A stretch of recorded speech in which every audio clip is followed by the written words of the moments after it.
All right, lads and lasses, and g'day, mates. Welcome to another episode of the Toon podcast, the Southern Hemisphere's #1 podcast for all things Newcastle United. Why is anybody watching this? We've just been beaten at Wembley by Manchester United in the Carabao Cup.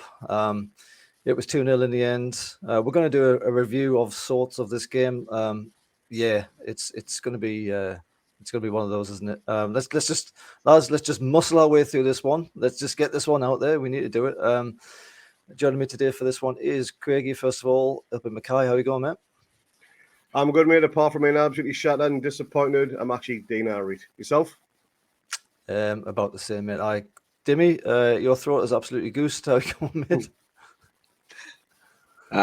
Been better, mate. Been better, but look, sometimes you got to take the bumps along the way, and these sort of bumps will make it all the more better when we eventually do win something. And I think it is going to be somewhere around the corner very quickly. But yeah, it doesn't make this morning any easier, as you can tell by my voice as well. Yeah, you've actually managed to have the most sleep you've had in absolutely ages, mate. So you should be bouncing by now. You've had like 4 hours. 4 hours. Or 4 straight hours. First sleep in 24 hours. So I'll take it. Outstanding. Yeah, it was a long day for a lot of people. Yeah. So look, we what time is it now? It's about 11:15 on the east coast of Australia in the morning. That is. Usually we do these things at night. We're coming at you early for this one. We just want to get this one out of the way while it's fresh in our minds. Not that we're likely to forget anything about it, but we haven't had a great deal of time to prepare, so this one might be a little bit more of a general back and forwards chat about the game and probably a lot of complaining, I would imagine, because we didn't win. Yeah, look, let's have a look at the slides for the teams, starting with the home team as drawn for this cup tie. It was Man United, and it was De Gea in goal, then Martinez, Bruno, the Winge, Fernandes, Rashford, Fred, Casemiro, Varane, Dalot, Anthony Shaw, and Workhorse. I don't know. Craig, you first, mate. Thoughts on that team? Well, as expected, Man U were playing main games with Rashford. He started. Yeah, that was that was all over bollocks, wasn't it? Yeah. Probably the team everybody expected to go out. Maybe Anthony would have been dropped to the bench because that's how he started against Barcelona. And Sancho started, but apart from that, that's pretty decent 11, isn't it? It's not bad, and a fairly decent bench as well. Dimi, your thoughts on that one, mate? I'm not sure how much you would have seen this since you were probably absolutely blasted in the pub somewhere, but your thoughts on it now? Yeah, there was, when the lineups came out, there was a couple of lads just screaming at the top of their lungs, lineups out, and then all of a sudden everyone just went silent and checked their phones, and we all saw Rashford in. We thought, oh yeah, what a joke. Of course the bloke was going to play, but pretty much as expected for Man United. And look, obviously they've got quality players on the bench as well and quality players in the 11, but I wasn't too concerned about their 11. It was all about us and hoping that we could get the chocolates. Which we did not. Speaking of which, here's Newcastle's team. It was Karius in goal. I don't think there was really any doubt about that. Trips, Fab Shaw, Sven Botman, Dan Burn, Bruno G making his return, Sean Longy, Joe Linton, Miggy, ASM, and Callum Wilson. So, Demi, I'll come to you on this one. So there was a few potentials in this squad, wasn't it? I mean, I think Keegan and I definitely said this was the team that we thought we'd go with, but there was some conversations, I suppose, about who might be down the left wing in particular and who even might start. So what do you think about this lineup when you saw it? I was pretty happy with the lineup. I personally would have started Isak, but I knew Eddie wasn't going to start Isak. Wilson's his boy. He trusts Wilson. I think Wilson was always going to start in Eddie's eyes. That was the one change I would have made. I was happy he started Maxi. I thought Maxi had a good game against Liverpool, obviously, and this is the sort of game that he relishes, and we'll talk about it in a minute, how he performed, but I thought he's that sort of player that we needed today or this morning that potentially could do that something a bit different or that something special to get us a goal. Yeah, I think, Craig, I think you really were making the case for ASM, as I was, given how well he played against Liverpool. So you would have been happy to see him. Any doubts over playing Wilson up front? I know you've got your opinion on Wilson and where he is in the team and how he's going, certainly the second half of the season, haven't you? How did you see this team? Well, I wanted Isak to start, and definitely Maxi, because like I say, he was our standout player against Liverpool. He deserved that place in starting 11. He was very, very good for us this morning as we're looking at it. But yeah, Wilson, I'll touch on him later on as we go through this pod, but I would have had Isak starting up front in that position, just swapping off for Wilson. Wilson's just not there at the minute. But again, we'll touch on that later on. We will come to that and many other things. Just looking at that bench, though, God, it's absolutely awful. Gillespie, Lascelles, Ritchie, Manquillo, Anderson, I'm sorry to say, because he's not getting any game time. I mean, it's half of that bench is championship at best, isn't it? I mean, Yeah. it's just not good. And these are the differences that, when you're going through the game and you're trying to manage the game. Who you're calling on from the bench for Newcastle, you've obviously got Willock, who didn't look like he was at the races at all today when he came on. Isak, who was actually all right, but seems to be completely shit scared just to take a shot in front of the goal. Or perhaps he's just trying too hard. Matt Targett, obviously, he's only just returning from injury. Your mate Lascelles, Dimi. I mean, we've said it several times, and we'll keep on saying it for the rest of this half of the season, I'm pretty sure. But that depth of squad is just horrendous. It needs to be addressed in the summer, doesn't it, Dimi? 100%. And you look at our bench and you look at their bench, and it's chalk and cheese, and that's the issue for us at the moment. Obviously, we've got a very good 11, 12, 13 consistent players, but anything beyond that, if we need to change a game or chase a game like we were this morning 2-0 down, it's very difficult.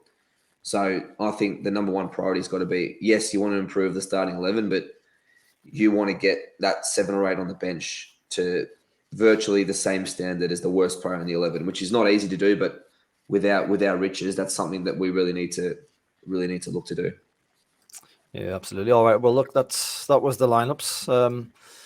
Let's just have a general chat about how this first half went in, because that's pretty much where all the action was, at least for the wrong side, for the bad guys, anyway. But I would say this: the first 20 minutes, I actually thought we were really good, Craig. I mean, we were in this game in the first 20 minutes. I mean, I think Man United started probably the fresher in the first, I don't know, maybe 5 or something, but then we were really in this game, weren't we? We were doing all right, weren't we? I mean, and we'll get to it in a second, but up to the first goal, we were actually not doing too bad in this game, and it was fairly even, wasn't it, for the first 20, 25 minutes? It was. We're passing was sharp. It was on point. It was on target. The play was being distributed left and right, where normally it was quite dominant down one side from previous games. But yeah, they spread the play quite well. Maxi, he was running. Who was it? Dallo in the first half. He was running him ragged. That first opening 10, 15, 20 minutes, however. And Trips was getting a little bit of pleasure on the other side, along with Bruno and Miggy. So yeah, we started bright. We started well. We had the odd chance or two, and then Newcastle United does what Newcastle United does from past history, Was it in that period of play where Longy did that absolutely amazing pass across the face of goal, Demi? Yeah, that was. I think it was around about the 30-minute mark when I think Trips put Longy in, and then Longy cut back an unbelievable ball across the 6-yard box, just begging somebody to make the run and have just try your luck. Just run on the end of the back post to tap in. No one was there. The ball fell to Maxi. Maxi completely embarrassed Dallo, and then De Gea makes a very good save, and it's 0-0. That was that moment. But the long staff pass, someone's got to be on the end of that. It was an unbelievable cross. Someone, whether it's a midfielder or Callum Wilson, really, he's the number 9. He's got to be making that run into the back post. And I don't know where he was for that moment, but definitely wasn't in the right position. Well, let's ask Craig. Craig, where was Wilson for that? I mean, I will say this: the co-commentator throughout this game, particularly in the second half as it went on, he was saying that Newcastle had been good in possession and so on, but what they absolutely lacked was nobody was taking a chance. Nobody was chancing their arm and just getting into dangerous positions. Even if it doesn't get you still give everyone at the back of the other team something to think about. But in this particular instance, it was 0-0. Longy flashes absolutely gorgeous ball right across the front of the face of the goal. De Gea's not coming out to get it. There's a gap there. Where the hell's Wilson? If I remember rightly on the replay, he was closer to the 18-yard box than he was to the 6-yard box. So what he's doing in that position when the ball is that deep in the opposition half, I've no idea. Whether he just switched off for a moment and just couldn't be asked to get forward, thinking, oh, Maxie's there at the back post, he'll tuck them. As a striker, it's his duty to be on the end of those crosses and tuck them home. They're bread and butter goals for somebody like Wilson. They really are. He should be scoring 4, 5, 6 goals like at a season with ease, to be honest. But I don't know. It was just one of those things where maybe he was just caught in the passage of play, didn't realize how quickly it was happening, and he just didn't respond in time, or whether he just couldn't be asked. But that's kind of been the story of Wilson's game since he came back from injury, though, hasn't it? I mean, Demi, like he's not quite the same, is he, right now? No, he's not sharp. He's not sharp at all, and everyone can see it. It's blind Freddie can see that he's not sharp, and that's the sort of thing that Wilson was known for. He was always in the right position on the end of it. And when we missed Wilson in previous seasons, the difference was no one would be making those runs that Wilson is doing, which is what happened this morning. Wilson wasn't doing what previous strikers were not doing as well. And that's the frustrating thing, because we know he's got quality and we know he's a poacher, he's a goal scorer. But for some reason, he wasn't getting in goal scoring positions this morning, and he hasn't been lately. And that's a real problem. It just feels to me like there's a kind of collective lack of confidence in front of goal. I don't know what the hell is going on. I don't know if it's a culmination of some key injuries or red cards, or if it's just too many games and everyone's just absolutely goosed. Because, I mean, there has been a lot of games. Our squad, as we've just explained before there, or just discussed, isn't very deep at all. So you kind of tend to go with the same players every single game and swap them out late, as Eddie Howe tends to do. And it just doesn't seem like they have the... Whereas before with the World Cup, we did absolutely everything in front of the goal, and everything we did went in. After the World Cup, it just looks like everyone's like, oh, let's just take 16 more passes around the edge of the box before trying to do something with it, and inevitably just either losing it, which we did a lot in this game, or blazing it over the top and knocking someone's coffee out of the hands. Anyway, look, that was around about 30 minutes. But I want to say as well, I just want to touch on something. 26 minutes, there was an injury between Shaw and I think it was Martinez. Was it Martinez? Yeah. God, what a diving, twisting, cheating shitbag he is. He goes down. They're both down, actually. And you can see in Martinez, he's obviously picked up a bit of claret on his head. If you look, because he's had his hair dyed, you can see where the red is. But for Shaw in particular, it was right across his eye. It was like a boxer's cut. And they had to smother it with Vaseline. He was down for quite a while as well. And I'm only mentioning that because I feel like he could have done better in the 2 goals that we're about to discuss. The first one was right after that thing that you just mentioned there before, Dimi, where ASM did some fantastic work, moving his man left and right, cuts inside, down the line, gets past him, blams it towards De Gea. Probably the angles were a little bit too tight in the end, but it was a good save from De Gea anyway, stung his wrists. And then Man United go up the other side of the pitch. Now, the challenge that leads to this free kick was repeated several times in this game, and it did me tits in, because while Man United seemed to get the free kicks for these challenges, Newcastle didn't, and there was very little in between in between each challenge. They're all basically shoulder charges. On this occasion, Bruno goes into the side of Rashford. Rashford tucks his feet up and just dives to the floor. Referee straight away gives the free kick. That's my first concern, my first complaint. But then you have to put that to the back of your mind, because you've got a free kick to defend in a very dangerous position. You've got Luke Shaw, who was absolutely terrific on free kicks. I think he took the free kick. Did he take the free kick? Yeah, Luke Shaw? He did, yeah. Whips it into a dangerous position. Casemiro kind of almost has a free header in the end, and just kind of glances it to the corner. Karius in goal didn't really have a lot of chance of doing anything with that. It was such a good header into the corner, and he's not really sure who's going to hit it in the first place. He's got the entire Man United team piling on towards him, and he's got little defence. First of all, Craig, is it just me being sour, like a bitter, sour old man, that Man United got that free kick? And, for the rest of the game, there's 3 or 4 other instances where we got nothing out of the ref for exactly the same thing. And then also, Shaw basically didn't leap well enough to kind of head this ball away in the first instance. So I wanted to come back to that as well. That was Shaw. He didn't get his head on it. He kind of goes right over his head, but Shaw's usually pretty good in these situations. I feel a little bit like he was still suffering from that cut over the eye. How did you see that free kick, and how did you see the goal, Craig? Well, I don't think it was a free kick for a kick-off. I think it's a Good. classic shoulder barge. Football is a contact sport, but that's becoming less and less over the months and years as the game progresses. And the free kick itself, it was a cracking free kick from Luke Shaw, as mentioned. It was a tight wear, which is begging to be put away. But again, we'll probably touch on this. Might steal your thunder on this. I do think he was offside. We'll come to that in a second. We'll come to that in a second. But yeah, keep going. But Karius was just a bystander for the goal. I don't think there's much he could have done. It was too far into the corner. But yeah, Shaw definitely feeling some effects from that collision. Whether he was concussed, just stunned or whatever, who knows? But he was definitely still feeling some ill effects. But yeah, he should have done better. Whether he was the right person to be on, was it Casemiro he was actually on? Or it was Casemiro he was on, yeah. As Casemiro is not exactly the tallest player. He's a bit short. Shaw's 6 foot plus, so you should be out jumping him fairly easy, or at least getting something on the ball to put out for a corner, whatever it would be. But nah, it was definitely something not quite right with him for the next 10, 50 minutes. There was one bit shortly after where that goal went in, where Botman went up to him, he checked on him to see if he was all right. And you seen Shaw, he was shaking his head, he put his shirt over it, and you could see what he wasn't all there. So there was definitely still some after effects, absolutely. I bloody hope that doesn't turn out to be a concussion thing that the medical team have absolutely ballsed up, mind you, because that'll be serious. You know, you got to protect the players. Dimi, absolutely. Did you see that as a free kick? Again, you know, I might just be seeing it through black and white eyes, but I saw this several times through the game, and we got nothing off the referee. Did you see that as a free kick in the first instance? And then, what could we have done better about defending that kick as it came in?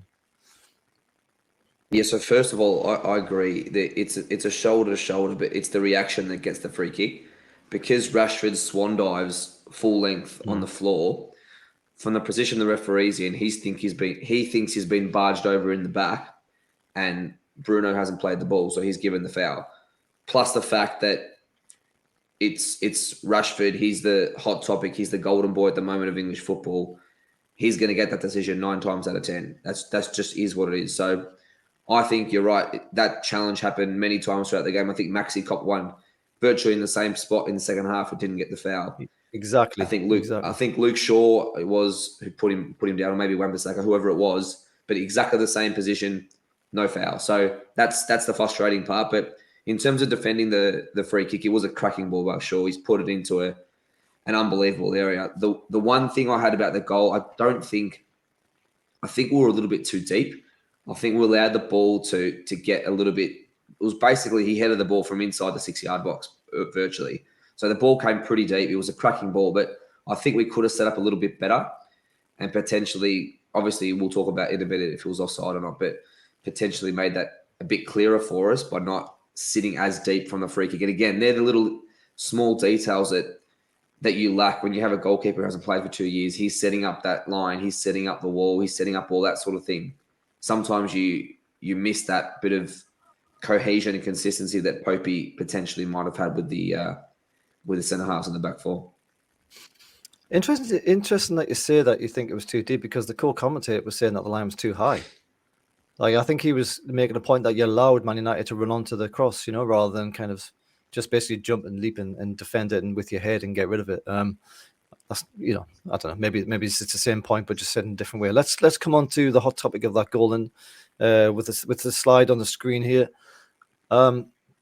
This was given as onside. Now, I think it's got a lot to do with where you draw the line for this particular offside. And it took a while looking at it as well. In fairness, they've given it onside due to, I think, was it someone's shoulder was it Wilson's knee or something that was playing Casemiro's shoulder onside, or Casemiro's knee onside, because it's not awful clear from this particular image. But one thing I do want to ask about as well is, at the far side of the picture on the bottom there, and you can see it clearer on the top, there is a Man United player who was clearly in an offside position. Now, the rules state that you aren't offside as long as you aren't interfering.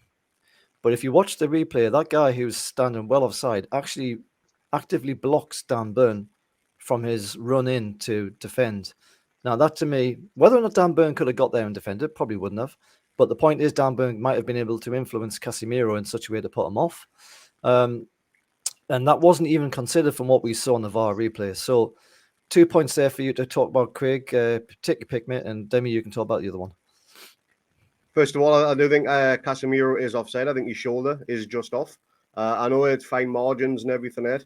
And for anybody that was watching here in Australia, we had the pleasure of Andy Gray and Nonswolf on the half-time analysis, basically saying if there's fine margins, just give them the goal. Whether it's offside or not, if it's fine margins, just give them the goal, which is a load of bollocks because you're either onside or you're not. It's as simple as that. If you're off, it's disallowed. If you're on, it stands. And I do think he was marginally offside. So that's a load of bollocks on there from their behalf. But you're right about the interference with play. You can see on that still, he's a good yard or so in front of that line, blocking Dan Burns' run. Again, whether Burn could get there to stop the header going in, we will never know. But it's something, again, that they're not looking at. This is why we need the refs mic'd up. So we've got clear information as to what they are actually looking at. As far as they're saying, they haven't even noticed that he's in an offside position because the ball hasn't travelled that far. So whether that's what they've taken into context, I don't know. But again, micing up the refs would be something that we'd all need to make sure we get the right information to us fans, whether it be in the stadium or whether we're watching at home, you know. Yeah, I mean we've discussed that before on this show, and I think that's ultimately going to happen at some point. I think it has to at this point because it's such a black box that nobody knows what's going on. And apart from anything else, it just gives people a reason to think that the world's against them, and it shouldn't be about that. Dimi,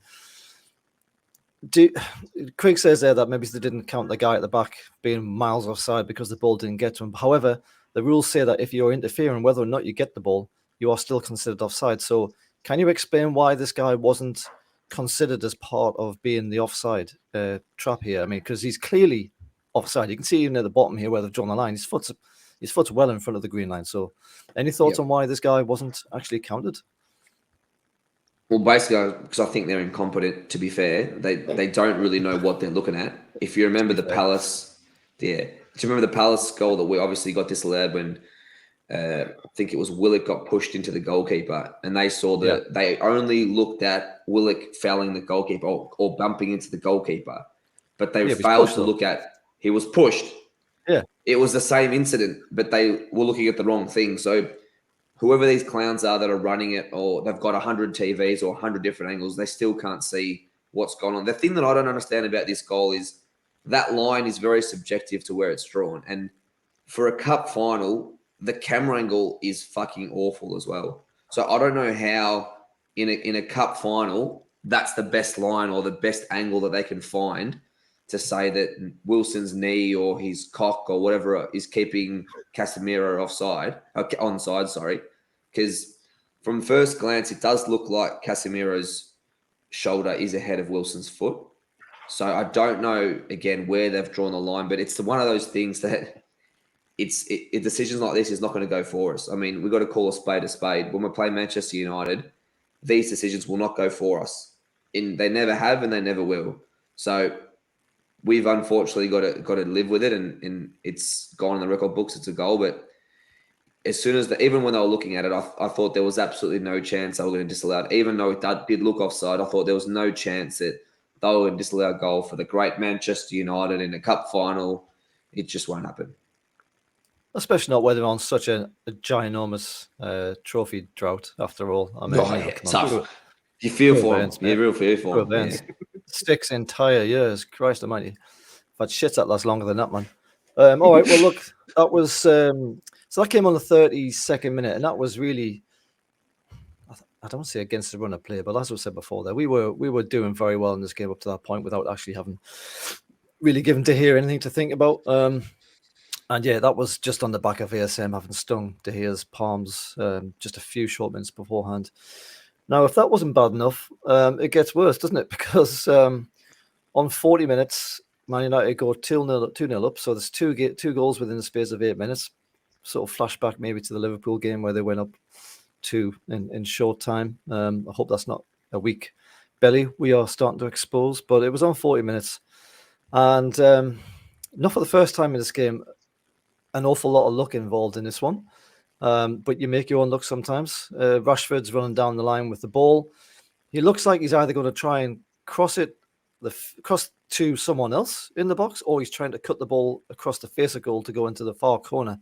But what happens instead is that Fab Shaw comes in for a tackle, loops off his foot, because it was almost a very good tackle. I mean, it was fine margins between being a sensational tackle. But what it actually happens is it ends up looping the ball up. Karius has kind of set himself waiting for a low ball, I think is what's happened. And then he's very close to goal at this point here, Rashford. The ball loops up. Karius hasn't got time to really shift his body, gets a fingertip to it. But unfortunately, it goes into the corner. Craig, would Nick Pope have saved that? Nah, because the reaction time is almost nothing. And I don't care how good of a keeper you are. I mean, yeah, maybe Pope being a few inches taller, there's a possibility. Who knows? But again, putting the half-time analysis, they were all saying that was a Karius error for the goal. It wasn't. It was an own goal. Yeah, it was an own goal from Botman. There's nothing the defender could have done. He was in the right position at the right time, and it just got the lucky flick. And that is, Dimi said, when you get in the rub of the green, it's always going to go for you. And it went for Man United again. I don't think it was a shot from Rashford as well. I think he was trying to cross it. I don't know whether anyone was going to be on the end of that cross. I don't think it showed that angle, or if I didn't see it. But yeah, it just got lucky. And again, it went down as an own goal for Botman, which was unfortunate. That's the only goal he's scored for us so far this season, and it's an own goal. And he picked up his first yellow card of the season, so he didn't have his best game, but it certainly wasn't his worst for us. But yeah, nothing he could have done at the goal, either both defender or the keeper personally. Yeah, and I said it was Shaw looping off. Of course, it was Botman that looped off because he got the own goal, didn't he? And obviously, you only got the own goal because that shot come cross was actually going to go in by itself. So it was on target essentially. That's what they've decided. And that's why Botman gets the honour. Does he get a winner's medal for that? No, probably not. Dimi, there was a lot of talk about Nick Pope having been able to save that. I mean, the bloody idiot's been sent off, so it was a mute conversation in the first place. Your thoughts on whether Karius could have done any better with this one? And I mentioned Shaw before there because in the lead up to this, he did a kind of blunder with a tackle. I forget the fine details of it, but that was the point I was eventually coming to. It was two issues where Shaw could have perhaps done better. But what did you think about this goal? Was that just basically luck of the frigging Irish for Man United? They seem to have that all game. What did you reckon? Yeah, absolutely. I mean, even if in the lead up, if you want to try and remember it, Rashford's trying to control the ball. He miscontrols it. It hits his back leg. That's right. It goes back to Weghorst, whatever the hell that bloke's name is, and he's away. And whoever was trying to make the challenge couldn't make the challenge because of the miscontrol from Rashford. So Weghorst bombs on. Rashford makes the run in behind the defender. I think it was Trips. And obviously Trips doesn't want to push out and leave the space in behind. But, I mean, the luck that has to happen for that ball to bounce from that close, to loop over Karius, who's not of a short goalkeeper, he's pretty tall himself, and to loop over from that close, I mean, it's just one of those, we call them arsey goals here in Australia. It's one of those arsey goals that when they go against you, you're thinking, oh, we're rooted here. I mean, if these goals are going in off Botman's foot, bouncing over Karius from that close, you're thinking, where is the luck? And it deflected off Rashford's foot first and then deflected off Botman's foot second. And it was a tough pill to swallow 5 minutes before halftime, definitely. Yeah, it was. And, that was just on the back of them having get that, let's say, fortunate VAR decision as well. So, yeah, half-time, we go in 2-0 down.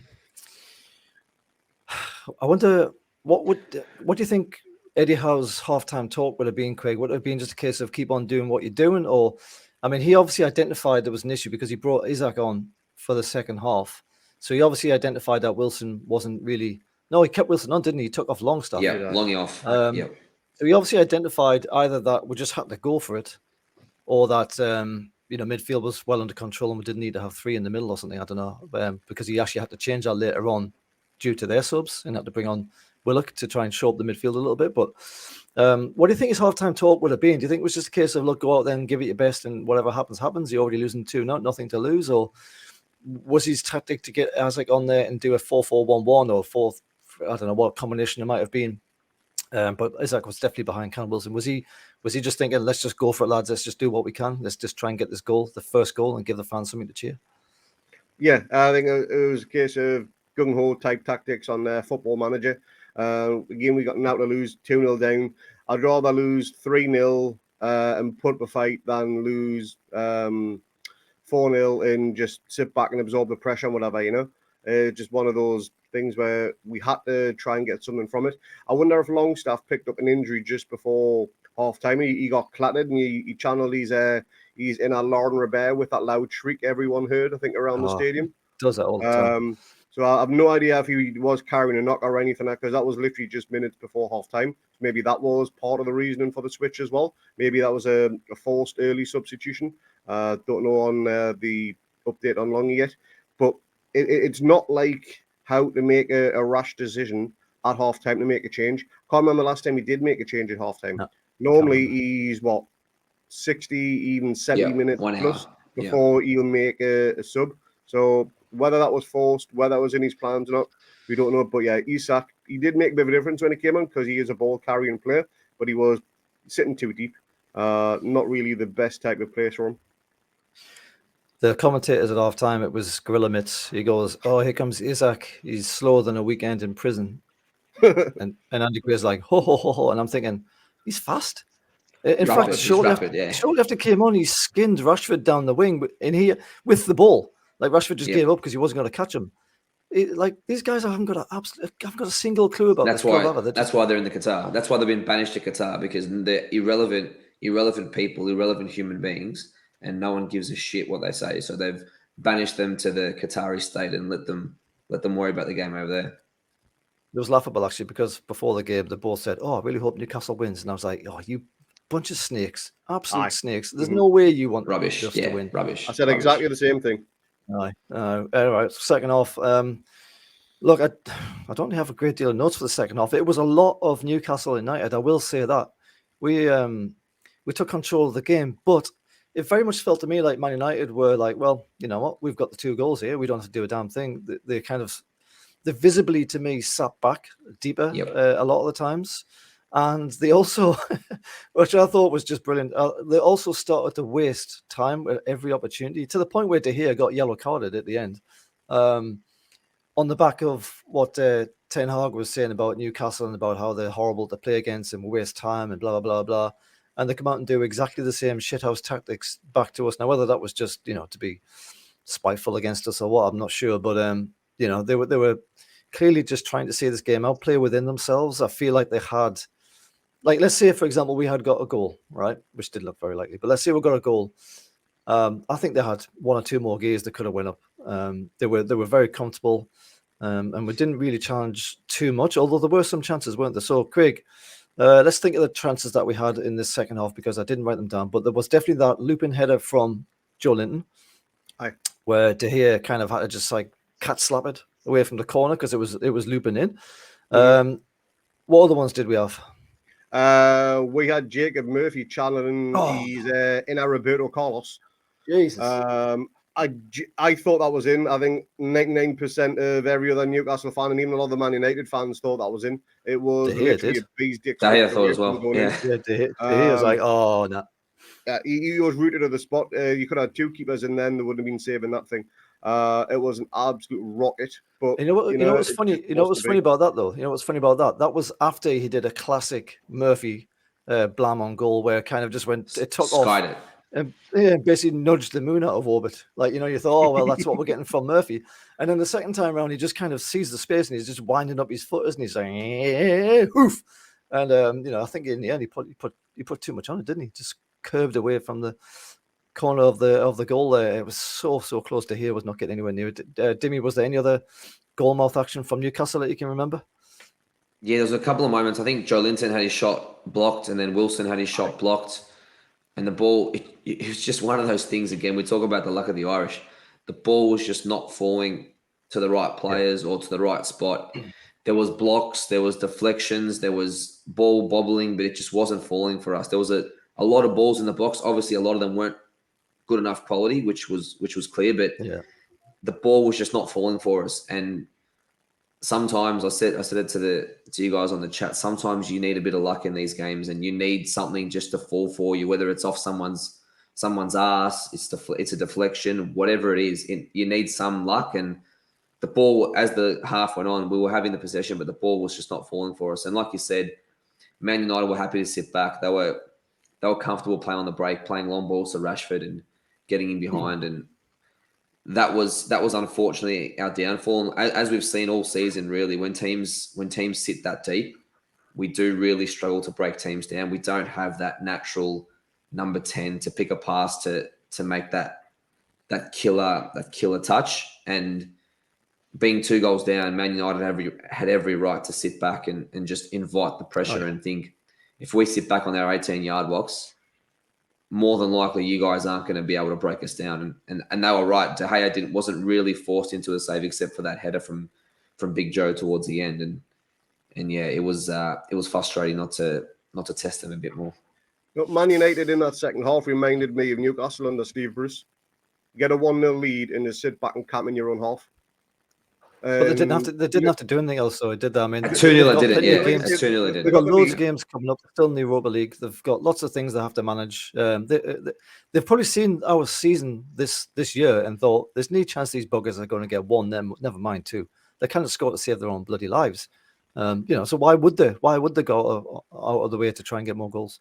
Oh, well, they clearly did try because had a few other opportunities. But like I say, in that second half, referring back to Steve Bruce, Newcastle, Rashford was effectively playing the Maxi role. We're just lumping balls up to him and hopefully see if they can nick something else on there. But they weren't particularly that organised in defence. They just had numbers back. And we just couldn't get through them. It's not as if they were doing world-class tackles or anything. Like Dimi said, every second ball was just luckily bouncing to them. We got none of the any rub of the green. None of the second balls were bouncing our way. And any shot we did get, there was a good 4, 5, 6 people in front of it. So, it was just one of those days where they camped in there on their 18-yard box, which isn't like Man United, to be honest. I know, like you said, they've got a lot of games coming up and everything else, but Man United teams of old, they would have tried to break us down in that second half, go for the killer third goal, which they did not try to do, not by any stretch. And they absorbed a lot of pressure. We put a lot of pressure on them. We'll see on the full-time stats in just a few minutes in terms of the passing ability, the amount of passes we created and completed, and the possession.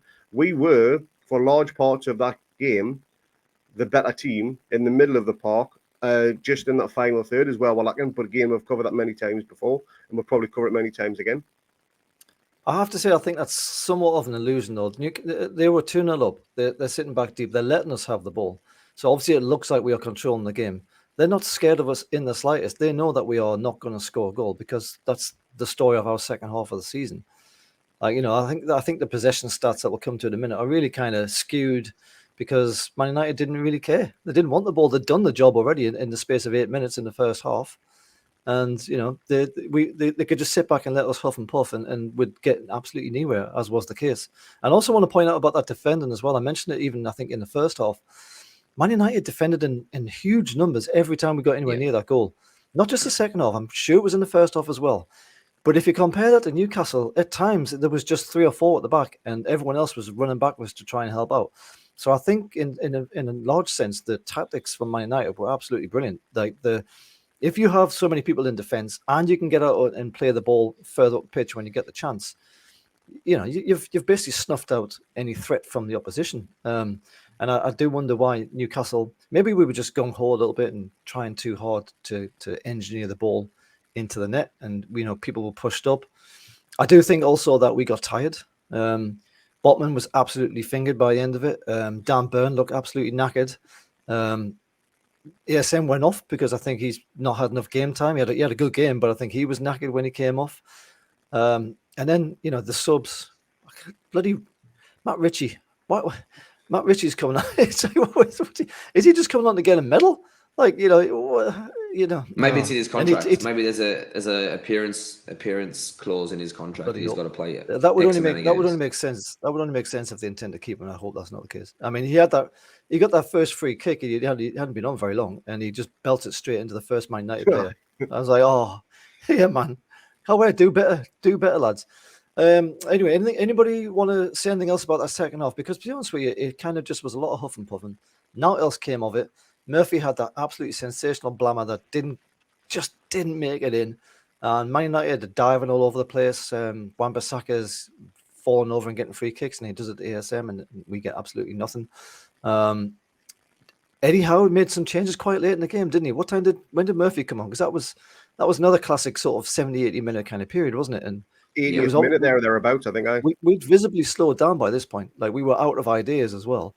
And it was another late sub. Is that just because the bench is so weak that he doesn't want to bring them on too early? Yeah, because we'll just get beasted another 2 goals and we'll look like absolute mugs? I don't know if he will get beasted. It's look at the options on the bench. Eddie's thinking, how much can these players give? I mean, at the level that you need him to play to make a change in this game, they don't have the quality to do it, probably.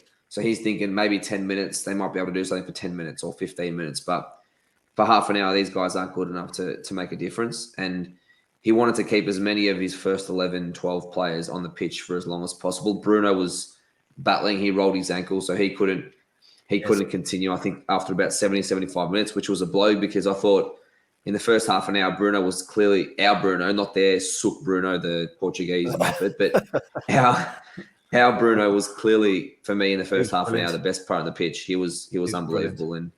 And it just shows to everything. Oh, yeah. It just shows to me as well. I mean, as good as Bruno is, the other midfield, and as good as Joe Linton is as well, the other 2 midfielders next to him are just not on his level. And if only we had someone potentially to play that number 6 role who can push Bruno a bit. Well, Shelby's not really a 6 either, but yeah, well, a better player than that who can play that 6 role and can push Bruno further forward to make those little intricate passes that he did for Trippier in the second half, which was offside. But it was a lot of huff and puff, like you said, Lee, but it was a frustration for me because no one wanted to have a go, no one wanted to shoot. We tried to dribble the ball in like Barcelona, and we're not that sort of team. And that's why Murphy at the end, when he goes, bugger it, it's 88 minutes in, I'm just going to have a crack from 40 yards and almost scored. It needed for me. There was a couple of half moments where I think Isaac had a sight at goal, or Maxi had a sight at goal, and just no one wanted to pull the trigger for some reason. And it needed someone to pull the trigger. You might get a deflection. It might get a lucky bounce. It falls to our player. We score. Someone needed to take the bull by the proverbial and have a dig. And unfortunately, we were longer the half went. We were shit scared basically. Basically, we were shit scared, and no one had the confidence to shoot. And as the way you play, you keep playing that way, passing, not scoring. You lose ideas and you lose confidence. And by the last 10 minutes, we were cooked. Yeah, I think you start making the rest of the game for yourself. You know, if you start getting scared of shooting to goal and whatever you do doesn't work out, then next time you've got a chance and you're shit scared of shooting the goal, it's almost guaranteed not going to work out. And it just keeps on repeating as it goes on. It gets worse. Yeah, I mean, I will say about Bruno as well. He went down a couple of times, didn't he, under his ankle. The first one was just an unlucky studs in the grass. Second one, I forget what happened with the second one, but he looked in absolute pain. Like, he was waving, he was screaming, he was, and the poor lad was in tears at the end as well. He really does. He just fights for the shirt, doesn't he? He's absolutely brilliant. Yeah. He bleeds it. And I mean, to be fair as well, Man United, they had 2 or 3 breaks on where, like, if they weren't just sitting back and taking it easy, they could have probably got another 2 goals or something, because we were so far up the pitch that we weren't going to get back to defend them. We were just absolutely knackered. And that's the end of the game. So the whistle goes. I turn the TV straight off. I don't want to see any more about that game. We dive onto the chat and start pissing and whinging about every single thing. I'm super positive, as always on this podcast. I'm the positive person in the chat as well. But I made the point on there as well. Like I say, we were just shit scared in front of goal. Eddie Howe said after the game that he was happy with us in between the boxes, but in the boxes he wasn't. And he said boxes, so either side of the pitch he wasn't too pleased with us, but he was relatively happy with what he saw outside of the boxes, and I think that's probably a fair enough assessment. Let's have a look at some of the stats.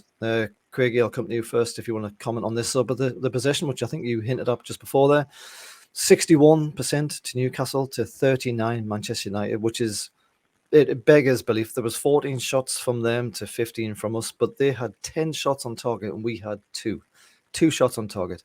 They had 6 corners to our 6 corners, and they had 12 fouls to our 8. Not for the first time this season, Craig, we've dominated the possession and even dominated the shots, but the shots on target are absolutely woeful.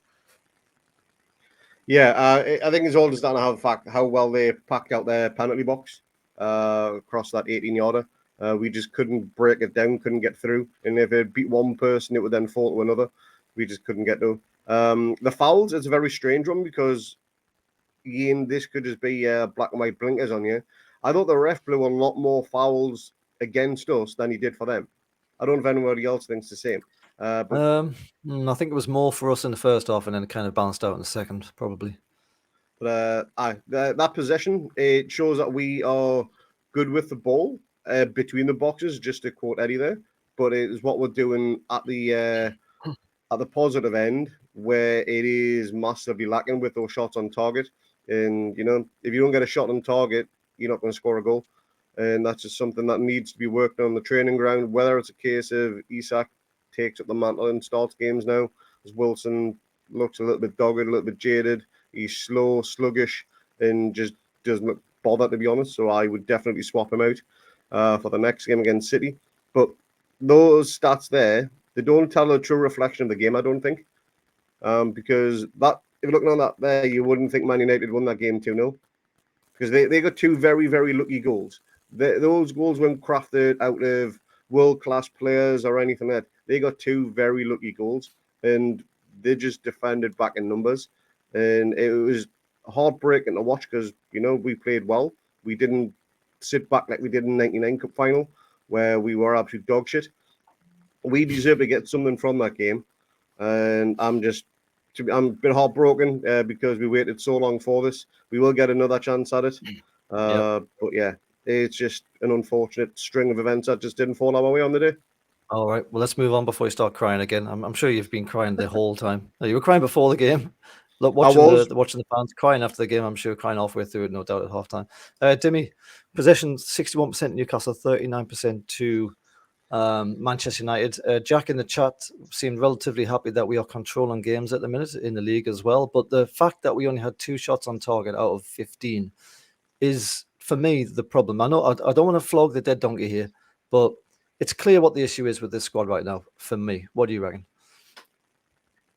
Yeah, it's hard to argue. I do agree with a lot of what Jack says. And previous to today, we had been getting better chances than this, and we had been getting shots on target.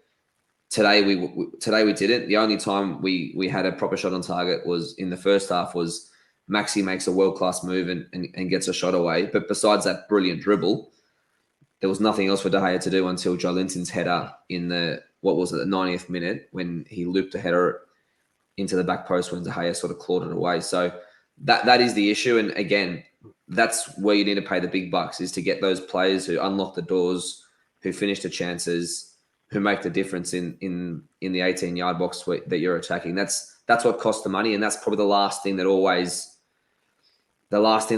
changes. And before you become a great team, is you get that front third right. And I think Eddie knows that. We were trying to get a right winger in the summer. We were trying to get Maddison for a while there, and probably in January we priced out of that move. But Maddison was a key guy we were going for, and Eddie knows we need more quality in the front third of the pitch, because teams sit back. When teams sit back, we lack ideas. So I think it's a natural development for the team and the club to improve that front third.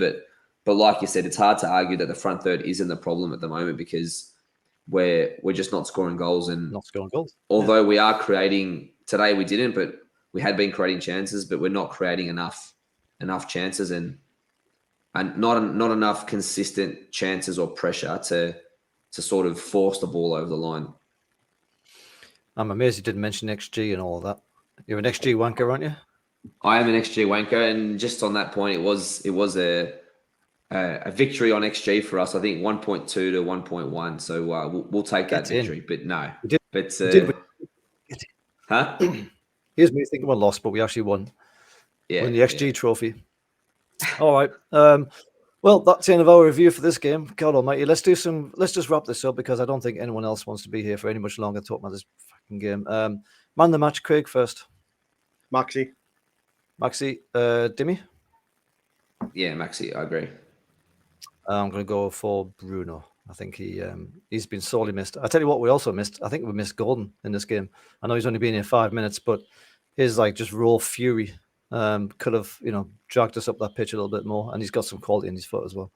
All right, I would just want to close us off by thinking of some positives out of this game. So, 5 reasons to be positive. I haven't written anything down here. I haven't even thought about it. But can we think of 5 reasons to be positive? I'll go first. I kind of hope that this defeat, given that it wasn't a complete shit show whitewash, I kind of hope that this will give us some positivity going into the rest of the second half of the season. I think we are stumbling in the league quite severely. I mean, Fulham's 3 points behind us, which is mental given where we were. So to be positive out of this, I feel like this might give everyone just that extra reason to try and make something out of this season now that that cup's gone. That's one from me. Craig? We reached a cup final probably 2-3 years ahead of where we expected it to be. That's one positive in itself. I mean, the last cup final was in '99. Wasn't even this millennium when we last reached a cup final. So that is one massive positive. And we're at the start of our journey, and we're barely just set off. We're only just literally putting out of the driveway. And we're already reaching cup finals. So for me, that's a massive positive. Nice one. We're up to 3 already. Dimi? I think that the positive is that we're trying again, and as simple as it sounds, that we're a club that weren't trying for a long time, and we're a club whose ownership did not care if we finished 17th every year. It was just happy to cash the checks and keep us ticking along. But we're not ticking along anymore. We're trying, and we're trying to rattle the so-called Big Six. And Man United's rattled by us. Chelsea, Liverpool, they all see us coming, and this is only the start of our journey. But the fact that we're actually trying now, and we're not just there for shits and giggles, we're there to compete, and I think that's a huge positive going forward. All right, let's leave it there. That's 4 out of 5. Not bad. Not bad. Four positives to take into the rest of the season.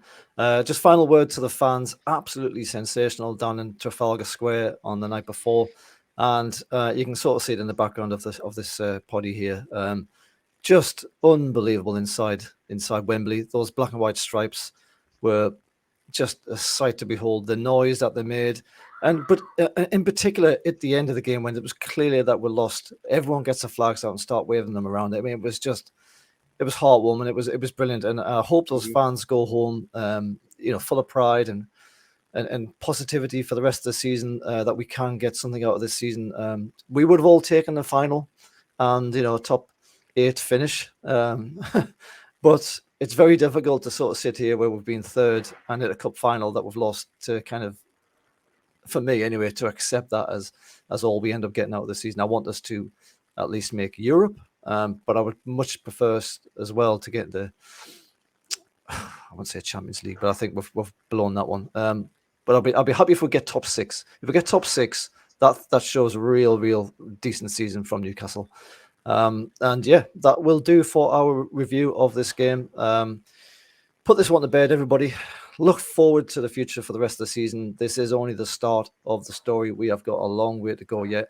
We will be back at Wembley sooner than it took to get this time around. What was it, 20-odd years, 30 years? 24. Jesus. 24 years. Half my lifetime, practically. We will be there a lot sooner than that. Please give us a like, subscribe if you would, and tell all your mates about our dead upbeat review of this game. And maybe we've cheered you up. I doubt it very much, but maybe we have. And we will hopefully see you for the next one, which will be a preview of the Man City game. Gets no easier, does it? It's Man City next. Absolutely brilliant. Miggy versus, Miggy gets his revenge. Oh, yeah. Right. We'll see. That'd be I a don't good think he will. We'll see. You never know. And we'll do a review after the game as well. But yes, stick around for that one. And that will do for us. Thank you, Craig. Thank you, Dimi. How are the Mighty Bags? Never defeated. We'll see you for the next one. Cheers. Cheers, lads. Cheers, mate.